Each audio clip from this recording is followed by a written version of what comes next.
Five little monkey, Humpty Dumpty. Pwede maglaro tayo, Jinjin. Pwede maglaro sa'yo. said... Mayroon akong kasama na kalaro. Sama ako. Ako si Janjan.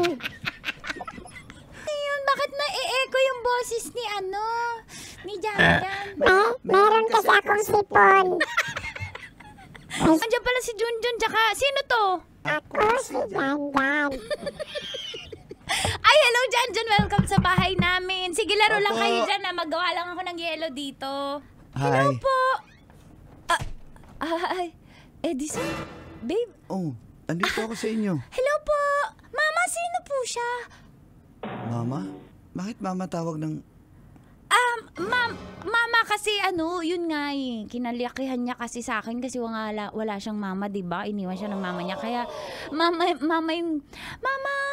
sino po siya? Aminin mo sa akin yung totoo. Mama, aminin mo daw. Deserve ko naman malaman yung totoo, di ba? Walang totoo. Mama. Kaano-ano mo ba yung babaeng to? Si mama ko po siya ang tunay kong ina. Napakasinungaling mo. Totoo ako sa'yo. Single ako. Wala akong sabit para sa'yo. Pero bakit mo tinago? Kasi baka di mo... Tatanggapin ko naman eh. Kumayanak eh. Baka di mo ko tanggapin eh. Kasi single mom ako. Wala naman akong pakialam kung single mom ka sa akin. Ba't ka nagsinungaling? Hindi ako nagsinungaling. Gusto ko sabihin pero hindi muna ngayon kasi baka di mo matanggap. Junjun, uwi muna kayo kasi may eksena. Gusto namin magka-chismis eh. Jan! Uy ka muna, baka kwento mo to sa kapitbahay. Ayoko. Ang ganda na ng chismis eh. Bakit ganun? Hindi naman kami makikialam, nakikinig lang. Bakit ganun? Bakit ganyan ka?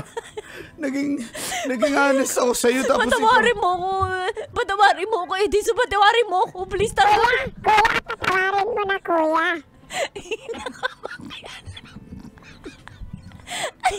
Jan! Huwag mong ganyan ng mama ko. Ayoko na. Edison, patawarin mo ako.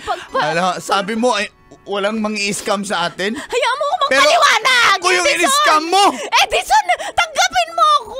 Edison, patawarin mo ako! Edison, Bitawan mo ako. tanggapin